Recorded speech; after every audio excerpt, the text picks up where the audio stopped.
والسلام عليك يا رسول الله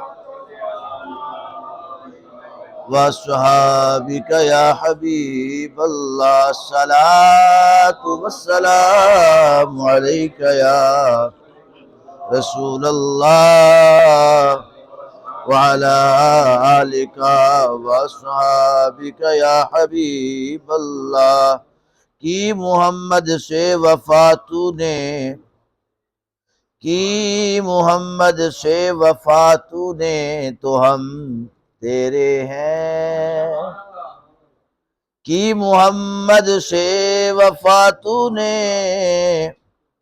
تو ہم تیرے ہیں یہ جہاں چیز ہے کیا لوح قلم تیرے ہیں۔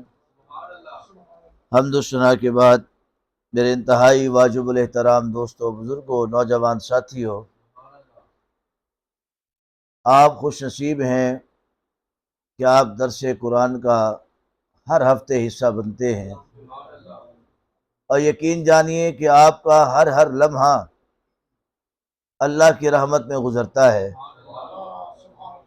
میں حدیث مبارکہ پڑھ رہا تھا کہ پاک نبی صلی اللہ علیہ وسلم فرماتے ہیں کہ جو نمازی اپنے گھر سے نماز کا وضو کرے اور وضو کرنے کے بعد نماز کی نیت کے لیے گھر سے نکلے مسجد کی طرف، تو میرے کریم فرماتے ہیں اللہ اس کو ایسے ثواب دیتا ہے جیسے احرام پہن کر کعبہ کی طرف جا رہا۔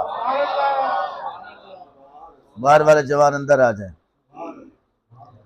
فرمایا کہ اللہ اس کو اتنا اجر اور ثواب دیتا ہے، اور کریم آقا صلی اللہ علیہ وسلم فرماتے ہیں کہ جب بندہ نماز کی نیت کر کے اس کی تیاری میں بیٹھ جاتا ہے، جب تک وہ نماز سے فارغ نہیں ہو جاتا تب تک وہ نماز ہی کی حالت میں ہوتا ہے۔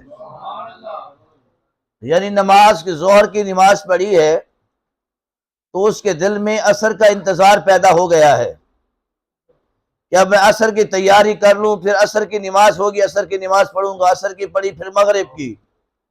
فرمایا کہ اللہ تبارک و تعالیٰ اس کی نیت کے بعد فرشتوں سے کہتا ہے اس کو ثواب لکھنا شروع کر دو کہ یہ نماز ہی کے اندر ہے، یہ نماز ہی کے۔ اس سے معلوم کیا ہوا کہ جب بندہ کسی نیکی کا ارادہ کر لیتا ہے تو اللہ تبارک و تعالیٰ اسی وقت سے اس کو نیکی عطا فرمانا شروع کر دیتا ہے۔ جب آپ ایک ہفتہ میں ارادہ کرتے ہیں کہ ہم آج ہم نے درس قرآن سنا، آئندہ اتوار کو پھر درس قرآن میں آئیں گے، تو جب تک وہ ہفتہ چلتا رہتا ہے، ہفتے کے اندر لمحے گزرتے ہیں، گھنٹے گزرتے ہیں، منٹ گزرتے ہیں، سیکنڈ گزرتے ہیں، سیکنڈوں میں ساعتیں گزرتی ہیں، ساعتوں میں گھڑیاں گزرتی ہیں، گھڑیوں میں لمحے گزرتے ہیں، اللہ آپ کے اعمال میں نیکیاں عطا فرماتا جاتا ہے۔ تو کتنی بڑی خوش نصیبی ہے، کتنی بڑی سعادت ہے، اور یہ سب ہدایات اور یہ سب رحمتیں اس کی طرف سے ہیں۔ یہ کس کی طرف سے ہے؟ اللہ کی طرف سے۔ کس کی طرف سے؟ یہ نعمتیں کس کی طرف سے ہیں؟ اللہ چاہتا ہے کہ میرے بندے میری رحمت کے دریا میں غوطہ لگائے، اور اس کی رحمت کا دریا کیا ہے کہ بندہ بار بار اس کی یاد میں، اس کی فکر میں، اس کی ذکر کی محفل میں آ جائے۔ جب آپ اللہ کی یاد کا چراغ جلا لیتے ہیں تو اللہ فرشتوں سے کہتا ہے یہ میری یاد میں بیٹھا ہے، میں اس کی یاد میں بیٹھا ہوں۔ پھر مقام کیا بنتا ہے؟ پھر مقام کیا بنتا ہے کہ آپ زندہ ہوتے ہیں تب بھی آپ کا احترام ہوتا ہے، آپ دنیا سے چلے جاتے ہیں پھر بھی آپ کا احترام ہوتا ہے۔ بابے فرید الدین گنج شکر رحمت اللہ علیہ سے کسی نے پوچھا نا، آپ محو رہتے تھے اللہ کے ذکر میں، اللہ کی محبت، عشق و مستی کے اندر، اللہ تعالیٰ کی محبت کے اندر اس قدر محو رہتے کہ ہر وقت ہر لمحہ آپ کی آنکھیں بےتاب اور تڑپتی رہتی ماہی محبوب کے دیدار کے لیے۔ تو آپ سے کسی نے پوچھا بتائیے فرید الدین اللہ اس وقت کیا کر رہا ہے؟ فرمایا کہ اللہ فرید کر رہا ہے، اللہ فرید کر رہا ہے۔ فرمایا کہ اتنے کامل یقین سے کیسے کہہ رہے ہیں؟ فرمایا کہ رب نے خود کہا ہے کہ تو مجھے یاد کر، میں تجھے یاد کروں گا۔ فرید زمین پر اس کو یاد کر رہا ہے، وہ عرش عظیم پر فرید کو یاد کر رہا ہے۔ تو جب فرقت، عشق و محبت کے لمحے اتنے قیم، اتنے مضبوط ہو جاتے ہیں تو انعام کیا ملتا ہے؟ انعام یہ ملتا ہے بابا فرید دنیا سے رخصت ہو گئے، دنیا سے چلے گئے، آپ اس دنیا فانی سے دارالبقاء کی جانب کوچ کر گئے، اس کا انعام کیا ملا؟ آپ کے مرید ہیں محبوب الہی حضرت خواجہ خواجگان خواجہ نظام الدین اولیاء رحمت اللہ علیہ،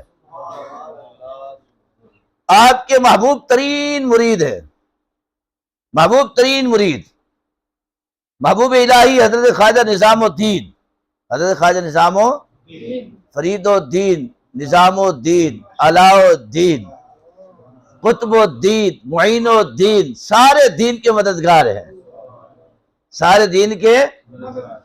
حضرت بابا فرید الدین گنج شکر رحمت اللہ علیہ وصال فرما جاتے ہیں، اب آپ کے مرید ہیں حضرت نظام الدین اولیاء رحمت اللہ علیہ، آپ نے دل میں خیال آیا، دل میں خیال کیا کہ میں اپنے مرشد لجپال کا مزار بنواؤں،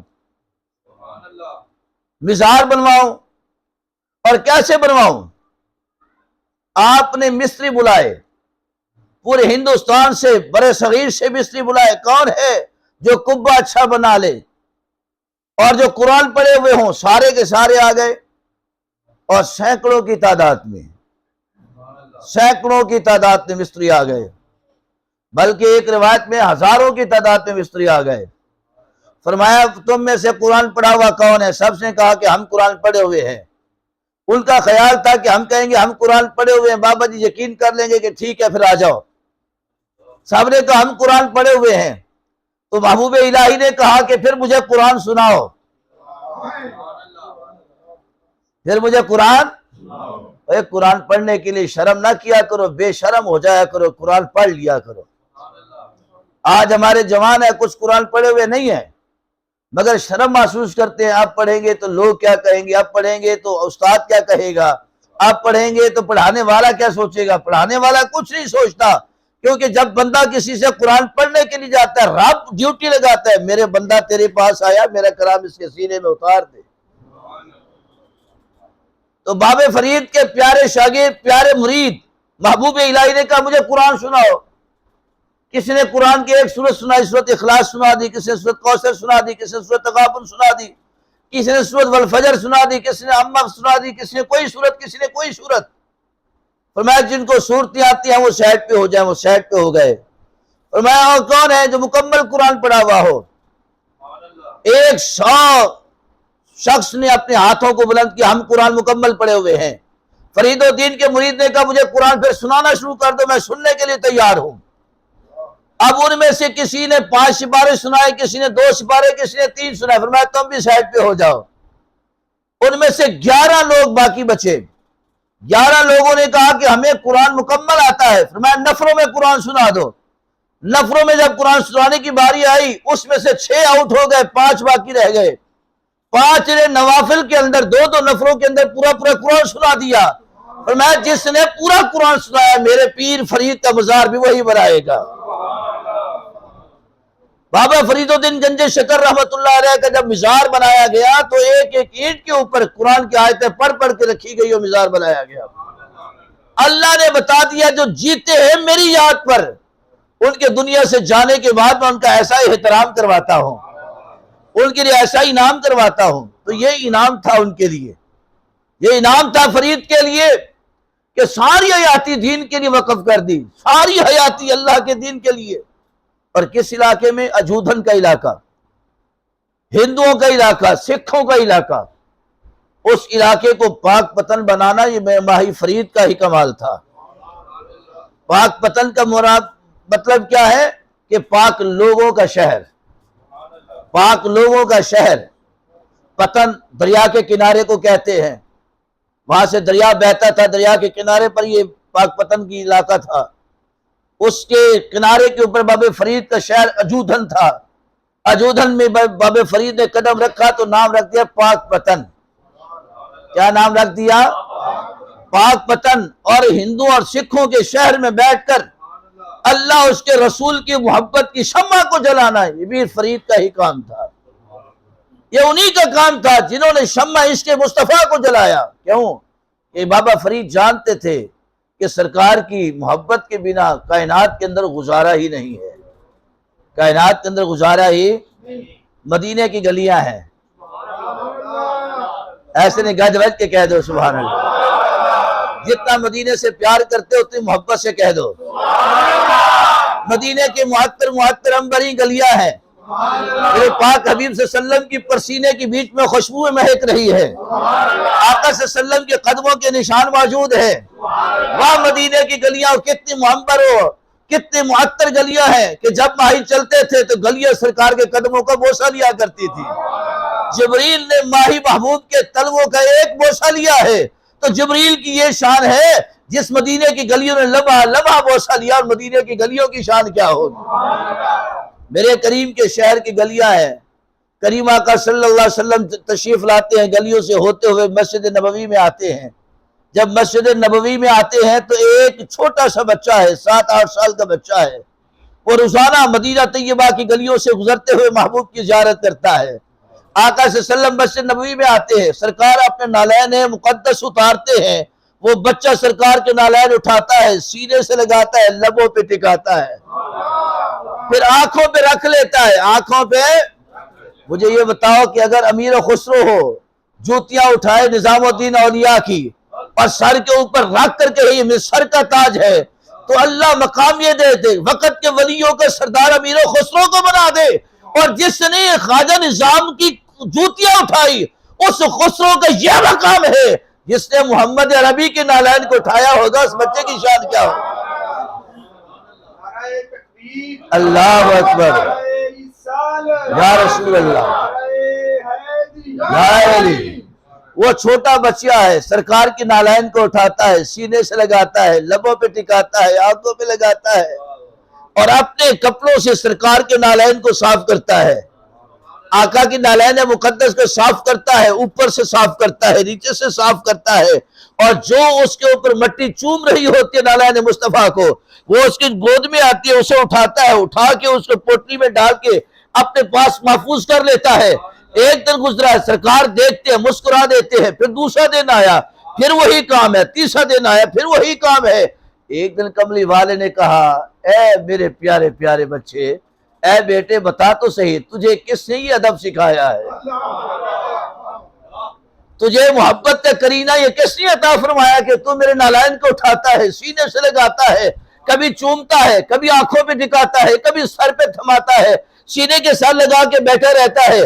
بڑے بڑے صحابہ، حضرت عبداللہ بن مسعود کہتے ہیں، ہم نے کہا ہمیں دے دو، ہم نے اٹھانی ہے۔ وہ بچہ کہتا ہے جس کو اللہ نے عطا کر دی وہی اٹھا کے رکھے گا۔ آقا فرماتے بتا تو صحیح یہ ادب تمہیں کس نے سکھایا ہے، بتا تو صحیح یہ طریقہ تمہیں کس نے سکھایا ہے؟ وہ بچہ کہتے ہیں مجھے میری ماں نے بتایا ہے، یہ ادب مجھے میری مائیں ہو عشق و محبت والی تو اولاد بھی فرید جیسی پیدا ہوتی ہے، ماں ہو عشق و محبت والی تو اولاد بھی غوث جلی پیدا ہوتی ہے، ماں ہو عشق و محبت والی تو اولاد بھی داتا علی جیسی پیدا ہوتی ہے، ماں بھی ہو عشق و محبت والی تو اولاد بھی سلطان باہو جیسی پیدا ہوتی ہے، ماں ہو عشق و محبت والی تو اولاد بھی مجدد الفسانی جیسی پیدا ہوتی ہے، ماں ہو اگر عشق و محبت والی تو اولاد بھی بہاؤدین زکریا ملتانی جیسی پیدا ہوتی ہے۔ اللہ اکبر، یا رسول اللہ، یا رسول اللہ، یا رسول اللہ، یا علی، یا غوث اعظم دستگیر۔ میرے قریب پوچھتے ہیں بتا تو صحیح تیری ماں نے تجھے یہ ادب کیوں سکھایا ہے، تیری ماں نے تجھے میرا ادب کیوں سکھایا ہے؟ تو ماں کہتی ہے یا رسول اللہ صلی اللہ علیہ وسلم فدا کا ابی و امی و جانی و مالی و زوجی، سب کچھ میرا تن من دھن سب آپ کی ذات پہ قربان ہو۔ میری ماں کہتی ہے جس پہ مصطفیٰ کی ذات رہتی ہے اسی پر خدا کی ذات رہتی ہے۔ میری ماں نے کہا ہے اپنے محبوب کو راضی کر لو خدا راضی ہو جائے گا، اللہ کے حبیب کو راضی کر لو اللہ راضی ہو جائے گا۔ میرے کریم آقا صلی اللہ علیہ وسلم مسجد نبوی سے باہر کھڑے ہیں، اس بچے سے باتیں کر رہے ہیں، سرکار اندر تشریف لاتے ہیں، مسجد نبوی کے اندر تشریف لاتے ہیں، آسمان کی طرف چہرہ مبارک اٹھاتے ہیں، عرض کرتے مالکا یہ تیرے حبیب کو راضی کر رہا تھا، تو اس سے راضی ہو جا، یہ تیرے محبوب کو راضی کر رہا تھا تو اس سے راضی ہو جا۔ پہلے کی عورتیں سکھاتی اس کو محبت تھی، بچوں کو کس کی محبت سکھاتی؟ سرکار کی محبت، آقا کی محبت سکھاتی تھی۔ آج کل کے دور میں اس چیز کا بڑا فقدان ہے، بہت کمی ہے۔ بچہ رو رہا ہے، ضد کر رہا ہے، اس کو موبائل پکڑا کے ماں ذمہ داری سے سبکدوش ہو جاتی ہے کہ میری ذمہ داری ختم ہو گئی، اب بس موبائل کی ذمہ داری ہے۔ جب بچہ بڑا ہو کر موبائل سے مختلف کام کرتا ہے، کارنامے کرتا ہے، پھر مائیں کہتے ہیں ہمارا بچہ موبائل نہیں چھوڑتا۔ جب گڑتی تو نے موبائل کی دی ہے تو موبائل کیسے چھوڑے گا؟ فرید کی ماں نے گڑتی دی تھی اپنے بیٹے فرید کو نماز کی، وہ فرید کھیل میں مشغول ہے، خود میں مشغول ہے، نماز کا وقت ہوتا ہے نماز نہیں چھوڑتا۔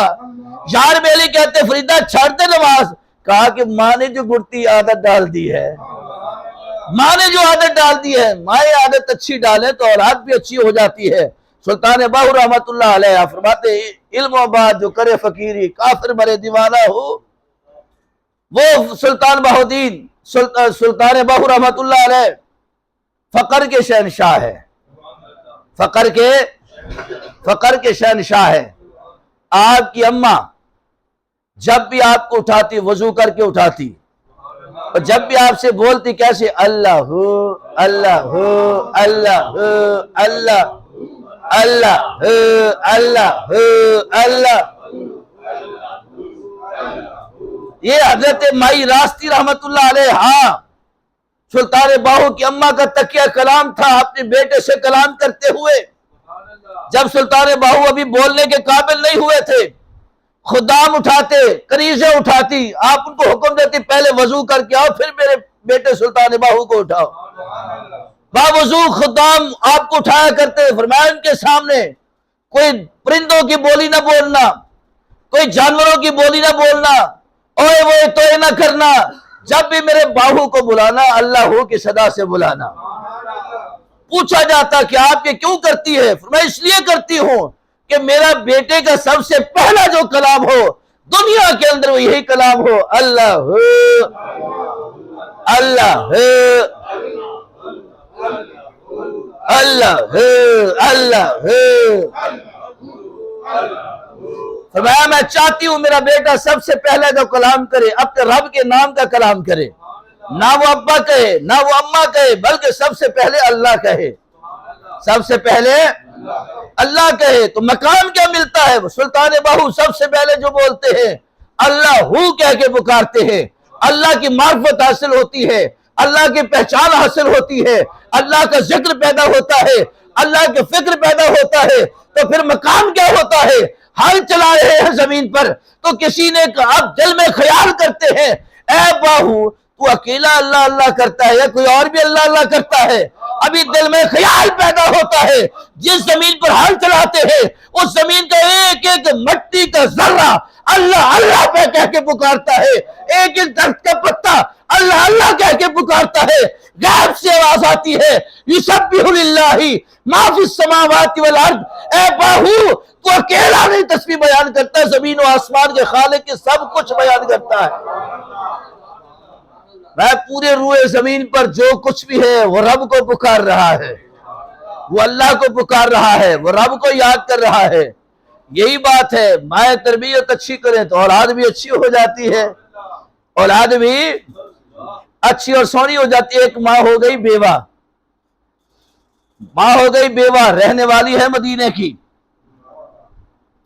بیوہ ہو گئی، ایک اس کا بچہ ہے یتیم بچہ۔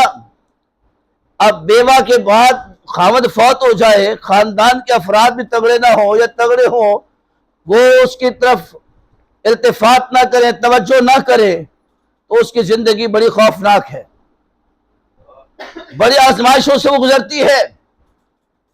وقت جیسے گزرتا گیا چچوں نے اس یتیم سے ہاتھ اٹھا لیا، ماموں تھے ہاتھ اٹھا لیا، خاندان کے افرادوں نے ہاتھ اٹھا لیا، اور وہ دو بہنیں تھیں، ایک بہن ویسے غریب تھی، دوسری جو بیوہ ہو کے آئی وہ بھی غریب اور محتاج نظر ہو گئی۔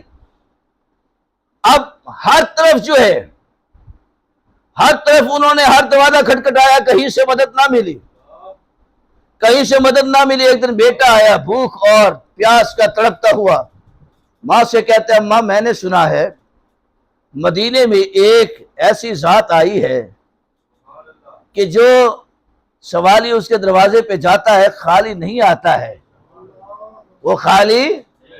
اماں اگر تو کہے تو میں ان کے پاس نہ چلا جاؤں۔ ماں نے کہا بتاؤ تو صحیح وہ کیسا ہے؟ بیٹا کہتا اماں سنا ہے کہ اس کا چہرہ چاند سے بھی زیادہ حسین ہے، اس کا چہرہ چاند سے بھی زیادہ حسین ہے۔ اماں میں نے سنا ہے خشک درختوں کے قریب سے گزرتا ہے تو اللہ ان کو سرسبز بنا دیتا ہے۔ اماں میں نے سنا ہے اگر کھجوروں کے پیڑے کو دعا دے دیتا ہے، کھجوروں کے اوپر اسی وقت پھل لگ جاتا ہے۔ اماں میں نے سنا ہے اس کی انگلیوں سے پانی کے چشمے جاری ہو جاتے ہیں۔ اماں میں نے سنا ہے اسی مہاجوی نے چاند کے 2 ٹکڑے بھی کر کے دکھائے ہیں۔ اماں میں نے سنا ہے اسی کے سامنے پتھروں نے بھی کلمہ پڑھ کے سنایا ہے۔ اماں میں نے سنا ہے وہ اتنا عظیم ہے جو اس کے سامنے جاتا ہے اسی کا پھر ہو جاتا ہے۔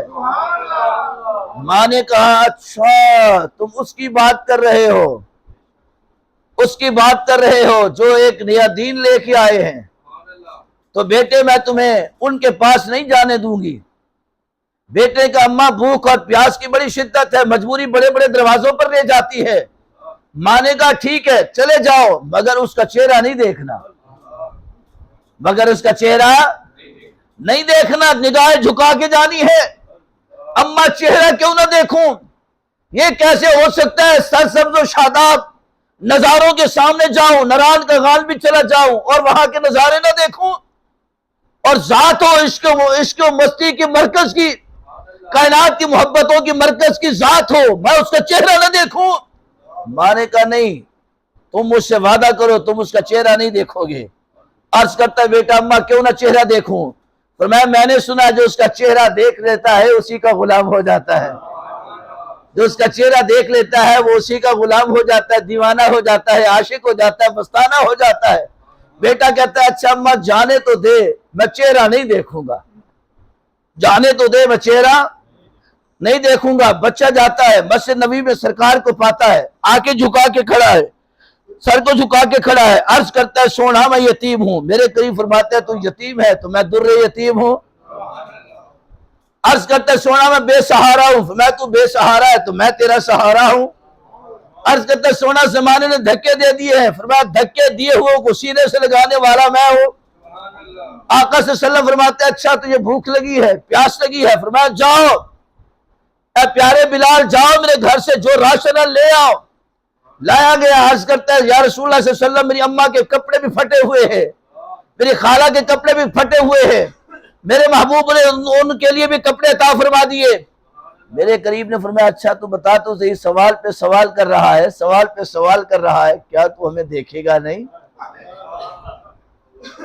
کیا تو ہمیں دیکھے گا نہیں؟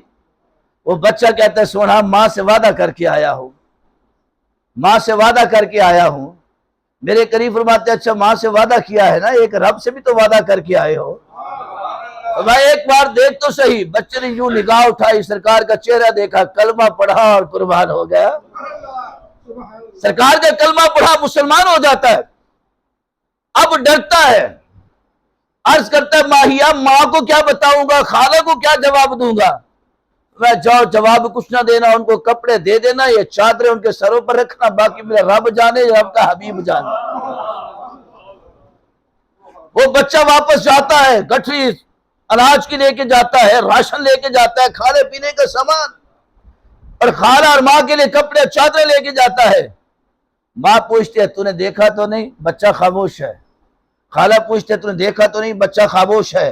بچہ جواب کیا دیتا ہے؟ اماں یہ کپڑے تو پہن، خالہ یہ کپڑے تو پہن، اماں یہ پہن تو صحیح، کیونکہ بچہ دیکھ کے آیا تھا جن ہاتھوں کی نسبت لگ کے، جن ہاتھوں سے لمس کیا ہے، جن ہاتھوں نے ان کپڑوں کو چھوا ہے، ان ذات کی کشش اور محبت ان کپڑوں کے اندر بھی موجود ہے۔ ماں نے جب وہ دوپٹہ سر پہ لیا، کپڑے زیب تن کیے، خالہ نے کپڑے پہنے، دوپٹہ سر پہ لیا، جیسے چادر سر پہ آتی گئی زبان سے کلمہ طیبہ جاری ہوتا گیا۔ اللہ اکبر، یا رسول اللہ، یا محمد، یا محمد، یا محمد، یا محمد، یا محمد، یا علی، یا غوث اعظم دستگیر۔ وہ ماں کہتی ہے، خالہ کہتے ہیں اس بچے سے، اے بیٹے جس کا تو کلمہ پڑھ کے آ رہا ہے ہمیں بھی اسی کی بارگاہ میں لے جاؤ۔ یہ سرکار کی عشق و مستی کا مقام ہے، یہ آقا کی عشق و مستی کا مقام ہے۔ اور رب کائنات کیا فرماتے ہیں ایسے عاشقوں کے لیے؟ فرمایا الذین ينفقون اموالهم باللیل والنہار سرا وعلانیہ فلہم اجرہم عند ربہم ولا خوف علیہم ولا هم یحزنون۔ فرمایا کہ جو میرا امتی غلام بن جاتا ہے، دیوانہ و عاشق بن جاتا ہے، اس کا انعام یہ ہے کہ جب وہ اپنے ہاتھ سے خرچ کرتا ہے، ہر بندہ خرچ کرتا ہے، ہر بندہ خرچ کرتا ہے، اللہ کسی کو خرچ کا بدلہ دنیا میں دنیا دار کے ہاتھوں سے دیتا ہے، دنیا دار کے ہاتھوں سے دیتا ہے۔ کسی کو کہتا ہے تو اس کو بدلہ دے دے، کسی کو کہتا ہے تو اس کو بدلہ دے دے، لیکن فرمایا جو اللہ کی راہ میں خرچ کرنے والا بندہ ہو، مومن مسلمان، کلمہ پڑھا ہو مہربان نبی کا، اللہ کی وحدانیت اور اس کو محبت کا اس نے جام پیا ہو، تو قرآن میں اللہ تعالیٰ فرماتا ہے اس کی شان کیا؟ الذین ينفقون اموالهم باللیل والنہار سرا وعلانیۃ۔ فرمایا کو پوشیدہ دے یا اعلانیہ طور پر اللہ کی راہ میں دے، اس کی شان یہ بنتی ہے، اسے کوئی دنیا دار نہیں دیتا، اسے دنیا کا انسان نہیں دیتا بدلہ۔ فرمایا یا اللہ کون دیتا ہے؟ میں فلہم اجرہم عند ربہم، اللہ خود اسے عطا فرماتا ہے۔ یہ نبی کے امتی ہونے کا اعزاز ملتا ہے، یہ آقا کے غلام ہونے کا اعزاز ملتا ہے۔ رب کہتا ہے تو پرے ہو جا، تو نے کھاتا اپنا پورا کر دیا، میری ذات دیکھ، میں کہ اجرہم عند ربہم، رب تمہیں اپنی جناب سے عطا فرمائے گا، اپنی جناب سے عطا فرمائے گا، اور اتنا عطا فرمائے گا ولا خوف علیہم ولا هم یحزنون۔ بندے کو خزانہ ملتا ہے نا، خزانہ، دولت ملتی ہے، جیسے جیسے دولت زیادہ ہوتی جاتی ہے ڈر خوف بڑھتا ہے، ڈر خوف بڑھتا ہے، چونکہ شور زمانے میں ہو جاتی ہے، کہیں کوئی ڈاکو مجھے راستے میں پکڑ نہ لے، چور میرے گھر میں نہ گھس آئے، میری یہ دولت لوٹ کے نہ لے جائیں، ہر بندہ ڈرتا ہے۔ دولت ہے تب بھی خوف ہے، خوف زدہ ہے بندہ۔ اللہ فرماتا ہے جس کو میں عطا کرتا ہوں ولا خوف علیہم ولا هم یحزنون، اس سے غم بھی دور کر دیتا ہوں، اس سے خوف کو بھی دور کر دیتا ہوں، اس سے غم بھی دور کر دیتا ہوں، اس سے خوف بھی۔ میں تیرا مال تیرا ہے، حفاظت میری ہے، عمل تیرے ہیں، حفاظت میری ہے، جسم تیرا ہے، حفاظت میری ہے۔ یا اللہ جسم کی حفاظت کہاں کہاں تک ہوگی؟ میں زمین کے اندر جب اوروں کے جسم کل سڑ کر مٹی ہو جائیں گے، ہزاروں سال کے بعد بھی تیری قبر کو کھولا جائے گا، نہ تیرے کفن کو مٹی چھوئے گی، نہ تیرے بدن کو مٹی چھوئے گی۔ زمین میلی نہیں ہوتی، زمن میلا نہیں ہوتا، محمد کے غلاموں کا 2009 کی بات ہے، 2009 کی بات ہے، 2009 کی بات ہے، احد کے میدان میں جب مسجد شہدائے احد کو کھودا گیا توسیع کرنے کے لیے، بڑا کرنے کے لیے، مسجد کی کھدائی جاری تھی، جیسے سے کھدائی کرتے گئے نیچے سے 2 یا 3 صحابہ کی قبریں برآمد ہوئی۔ جب ان کو کھولا گیا صحابہ کرام کی جسد مبارک وہاں موجود تھے، کفن بھی ویسے موجود تھا، بدن بھی ویسے موجود تھا، خون بھی ویسے رس رہا تھا۔ احد کے میدان میں شہید ہونے والے حضرت زہیر بن قیس رضی اللہ تعالیٰ عنہ، آپ کی جسد خاکی کو وہاں سے منتقل جنت البقیع کے اندر کیا گیا، اور ایز اٹ از ایسے لگتا تھا ابھی تازہ زخم لگا ہے، خون رس رہا ہے۔ یہ کوئی پرانی بات نہیں ہے، زیادہ عرصے کی بات نہیں، صدیوں کی بات نہیں، چند سال پیچھے چلے جاؤ، ان کی جسم رب بتا دیتا ہے کہ میں جب بے خوف کرتا ہوں تو اس انداز میں بے خوف کرتا ہوں کہ اوروں کی نافرمانوں کے جسموں کی ہڈیاں تک نہیں ملتی ہے، جو میرے اور میرے محبوب کے دیوانے ہوتے ہیں ان کے کفن بھی مل جاتے ہیں، ان کے بدن بھی مل جاتے ہیں، ان کے کفن بھی مل جاتے ہیں، ان کے بدن بھی مل جاتے ہیں۔ اور پہلی بات تو یہ ہے، اللہ فرماتا ہے مجھے امانت دار لوگ پسند ہیں۔ کون سے لوگ پسند ہیں؟ کون سے لوگ پسند ہیں؟ وَإِنَّ اللَّهَ لَا يُحِبُّ الْخَائِنِينَ، اللہ خیانت کرنے والوں کو پسند نہیں کرتا، اللہ خیانت کرنے والوں کو پسند یعنی میں نے امانت رکھوائی کسی کے پاس یا کسی نے میرے پاس امانت رکھوائی، میں نے اس کی امانت کو ضائع کر دیا، اللہ فرماتا ہے میں اس بندے کو پسند نہیں کرتا، اس نے میرے بندے کی امانت پہ خیانت کی ہے۔ اللہ خائن کو پسند ہے، امانت دار سے اللہ محبت کرتا ہے، امانت دار سے اللہ محبت کرتا ہے۔ اور زمین میں جب اللہ کے ولی ہوتے ہیں وہ اللہ کی امانت ہوتے ہیں، اللہ کے ولی جب ان کی تدفین ہوتی ہے وہ امانت سمجھ کر ان کی تدفین ہوتی ہے۔ جب امانت سمجھ کر اللہ کے سپرد میں کیا جاتا ہے تو اللہ سب سے بڑا امانت دار ہے۔ غازی علم الدین شہید رحمت اللہ علیہ کی تربت میاں والد جیل کے اندر بنائی گئی، پھر وہاں سے 1 مہینے کے بعد آپ کی جسم کو نکالا گیا باہر۔ جب جسم نکال کر لاہور کی گلیوں میں لایا گیا ویسے معطر اور معمبر اور پاکیزہ خوشبوئیں تھی کہ جیسے غازی کو ابھی ابھی غسل دے کے زمین کے حوالے کیا گیا ہو۔ یہ اللہ کے ولیوں کی، اور لمبی بات نہ صحیح، عام لوگوں کی انتقال کے بعد ان کے جسم زیادہ دیر آپ زمین پر نہیں رکھ سکتے، زیادہ دیر آپ کھلے آسمان کے نیچے نہیں رکھ سکتے۔ اگر ایک رات بھی پوری کرنی ہو تو برف کے بلاک لگائے جاتے ہیں تاکہ ڈیڈ باڈی کو نقصان نہ ہو۔ زیادہ عرصے پہلے بات کی بات نہیں کر رہا، 4 سال پہلے کی بات ہے، نومبر کا مہینہ ہے، نومبر کا مہینہ ہے، لمبا چوڑا عرصہ نہیں، 4 سال پہلے کی بات ہے، نومبر کا مہینہ ہے۔ عاشق صادق، عاشق باوفا، اس دور کے مجدد، اس دور کے عشق و محبت کے مرکز، اس دور کی عشق و محبت کی ایک مثال بابا جی خادم حسین رضوی، ان کا انتقال وصال ہوتا ہے اور 40 گھنٹے تک آپ کے جسم کو بغیر برف کے بلاکوں کے سریاب رکھا گیا۔ ہر آنکھ نے زیارت کی، ہر آنکھ زیارت کرتی رہی، دیدار کرتی رہی، جلوہ دیکھتی رہی۔ جنے کا چہرہ گلاب کے پھول سے بھی زیادہ خوبصورت ہوتا گیا۔ وقت گزرتا گیا، وقت جیسے جیسے گزرتا گیا جسم پھولنا چاہیے تھا، وقت گزرتا گیا چہرے کی رنگت بدلنی چاہیے تھی، ایسے لگتا تھا کہ جیسے وقت گزر رہا ہے محبوب کے جلووں نے خادم حسین کے چہرے کو اور نکھار عطا فرما دیا ہے۔ وقت کے ساتھ ساتھ چہرے کا نور بھی بڑھتا گیا، چہرے کے انداز بدلتے گئے۔ اللہ دکھا رہا تھا بظاہر تو یہ سو رہا ہے لیکن حقیقت میں مصطفیٰ کے جلووں میں گم ہو رہا ہے۔ زمین میلی نہیں ہوتی زبان میلا، محمد کے غلاموں کا کفن میلا، محمد کے غلاموں کا کفن میلا نہیں ہوتا۔ تو عزیز دوستو، چند سانسوں کی زندگی ہے، چند سانسوں کی زندگی ہے، زیادہ لمبے چوڑے عرصے کی زندگی نہیں ہے۔ کوئی خبر نہیں کسی لمحے بھی اختتام ہو جائے۔ یہ نہ نوجوان کو دیکھتی ہے، نہ بزرگ کو دیکھتی ہے، نہ بچے کو دیکھتی ہے۔ جب اس کا وقت پورا ہونا، الی اجل مسمی، وقت تو لکھا جا چکا ہے، وقت پورا ہونا ہے، اس سے کہنا چلو بھائی اپنے مالک کی بارگاہ میں۔ تو رب نے جتنی زندگی کی دوڑیں سانسیں عطا فرمائی ہیں، اپنی ان سانسوں کو، زندگی کی ان دوڑوں کو اللہ اس کے محبوب کے نام کر دیجئے، محبوب کے غلام بن جائیں، آقا کے غلام بن جائیں۔ پھر آپ دیکھیں کہ اللہ تعالیٰ کیسے رنگ لگاتا ہے، اللہ کیسے کرم کی بارشیں نازل فرماتا ہے۔ چند دن کی زندگی میں اگر وہ راضی ہو گیا تو سارا کام ہو جائے گا، سارا کام ہو جائے گا۔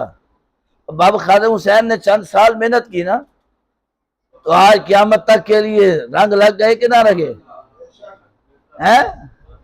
اور جعل اللہ قبرہ مزارا للملائکۃ الرحمہ، فرمایا ایسے لوگ جب دنیا سے جاتے ہیں اللہ ان کی قبروں کو بھی رحمت کے فرشتوں کا مزار بنا دیتا ہے۔ تو اس لیے اپنی زندگی کے ان ایام کو آقا کی محبت میں گزاریے، آقا کے عشق میں گزاریے۔ یہ مال جان اولاد سب کچھ عطا ہے، رب کی محبوب کے صدقے کی عطا ہے، یہ محبوب کے قدموں کی خیرات ہے۔ آپ کا وقت، آپ کی زندگی کی سانسیں سب انہی کی عطا کی خیرات ہے، تو جب ہے ہی انہی کی خیرات انہی کے نام لگا دے۔ پھر دیکھیں اللہ تبارک و تعالیٰ کیسے آپ پر مہربان ہوتا ہے۔ انشاءاللہ 24 نومبر 24 قریب آ گئی ہے، ٹھیک 24 نومبر بروز اتوار کو ہم اسی لمحے اپنے محبوب کا میلاد منا رہے ہوں گے، آقا کا ذکر کریں گے، آقا کے ذکر کی محفل کو سجائیں گے، اور جب تک جسم میں جان ہے ہم آقا کا ذکر کرتے رہیں گے، کراتے رہیں گے، آقا کا ذکر کرتے رہیں گے۔ ڈٹ کے سرکار کے میلاد کی دعوت دیجیے، ڈٹ کے میلاد کی دعوت دیں، مرد آئیں، خواتین آئیں، بچے بوڑھے جوان آئیں، سارے کے سارے آئیں، آقا کے مہمان آئیں۔